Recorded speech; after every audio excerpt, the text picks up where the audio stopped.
Hey guys, this is Jim, WT1W, and you're watching FEPLabs Radio. Thanks for stopping by, appreciate it. So today on the bench, we have my Kenwood D710. I bought this radio at, I think, Orlando Hamfest a couple of years ago, year before last, and the radio works fine. I never had any problems with radio. Both bands work, 2 meter, 440, not a problem at all. But you can see what the problem is here. So what we are going to attempt today is to see if we can fix this. What I have read, and I'm not 100% sure of this, is that this issue is with the polarizing screen on the radio.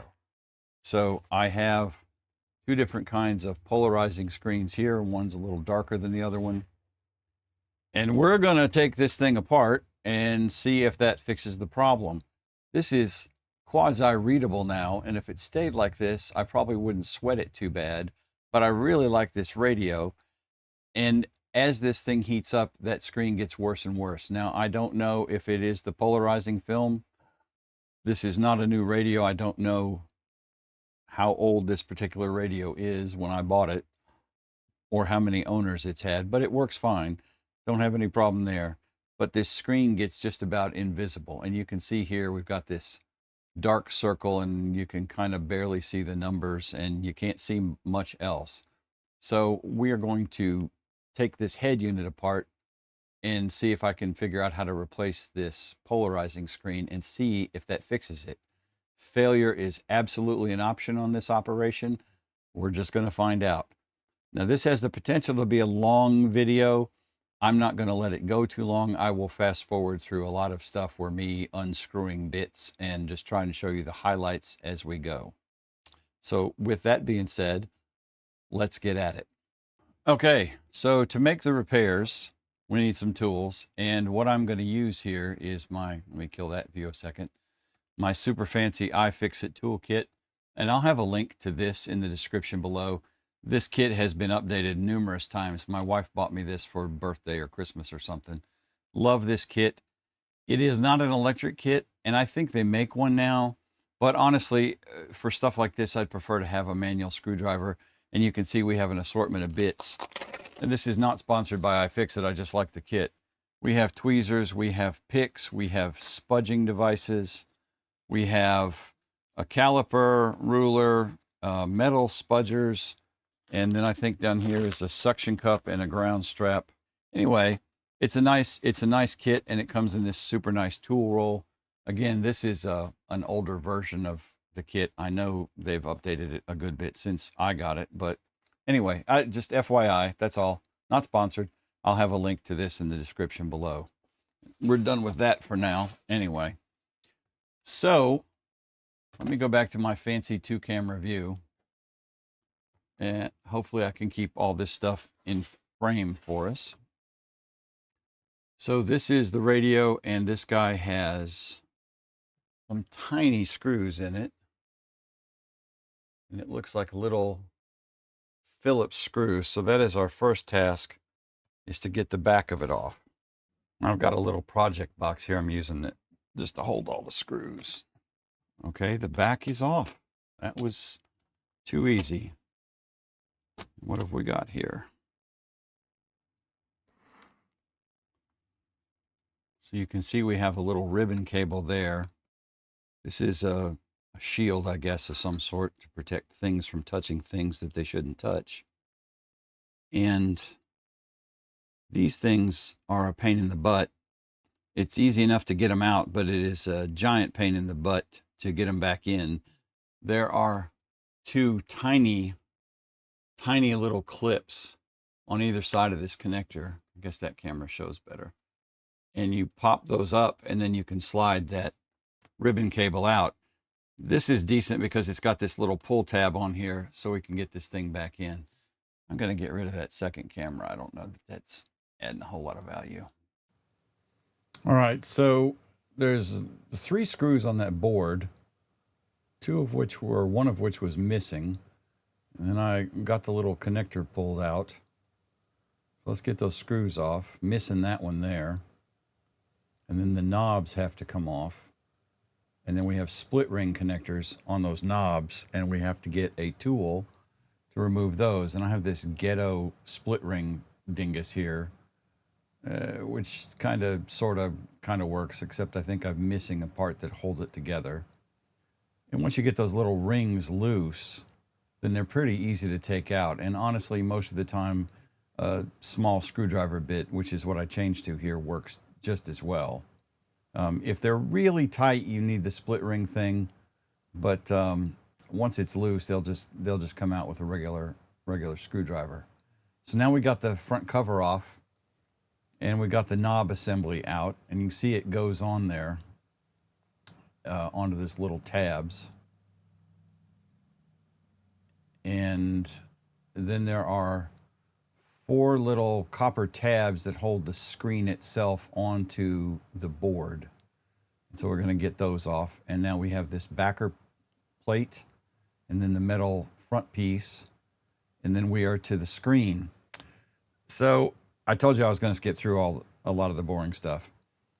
So this is what the screen looks like when it's not powered up, and you can see it's got this huge, ugly, dark spot in the middle of it here. And the actual screen, an LCD is multiple layers, so I don't really know. I mean, my choice is to try and fix this or see if I can find a replacement screen, and I have no idea if I'm going to be able to. So I can feel the little plastic over the top of it, and it's really on there good. It's stuck pretty tight. So I'm trying to get it loose here. And of course, I'm afraid I'm going to break the screen, but then at some point you have to just say, I accept the consequences. It's going to be fixed or it's going to be broke, because right now it's broke anyway. So once you get a grip on that thing, then you can start to pull it off. And it's on there really, really tightly. And so here is that's the polarizing film, and there's goo all over it. So get it off, and then there we go, almost there. Get that thing off, and then I'm going to need to clean this, I assume. Now this polarizing film doesn't work, or the screen is broke, one of the two things.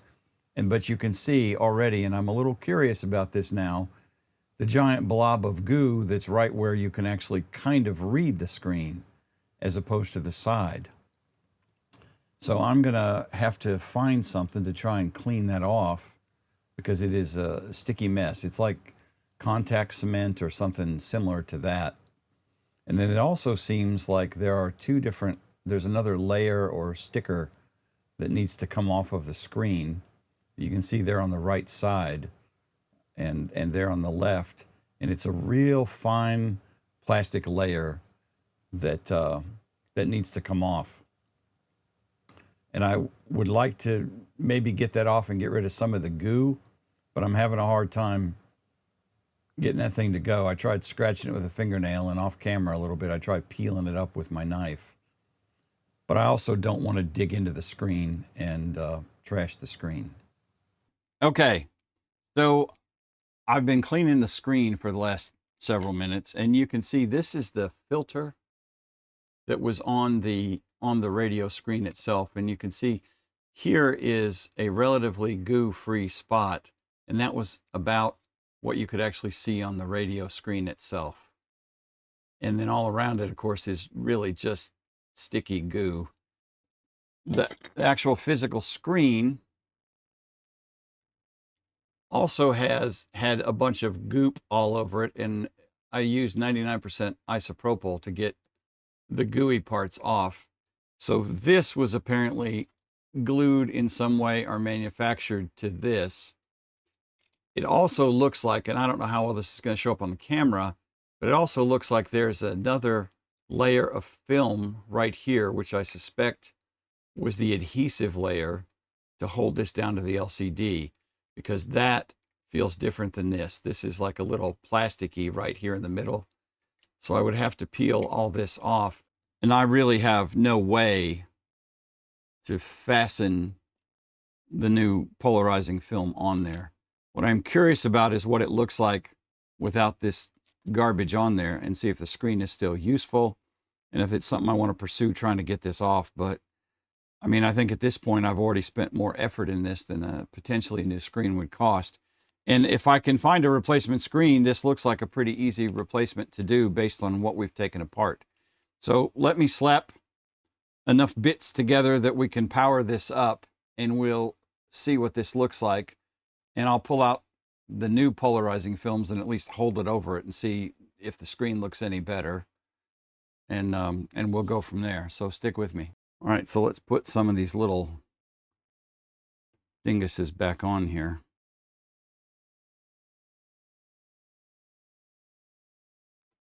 I don't know that all of them are required to make the radio work, but we're going to slap them on here.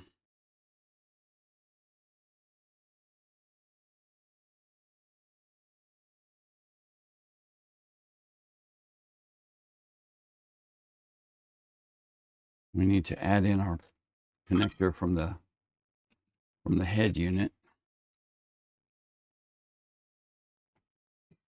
so we can put power on this device. And that goes here, like so.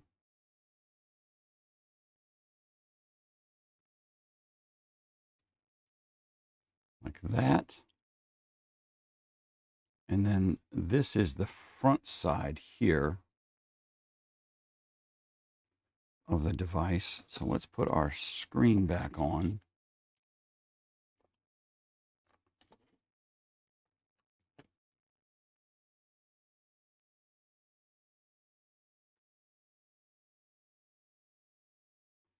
And fasten that down. And, you know, who knows, this could be the part where this all explodes in a shower of sparks, but sparks get views. That's what I've heard. So let's plug in our control cable. All right. And then that is our LED backlight for the screen. So the screen basically, there's a little more drama to it than that, but it sits on there like that. So there's power.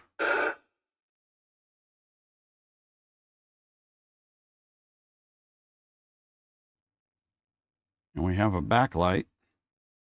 And we can't see nothing except our green backlight. So these are the polarizing screens I got.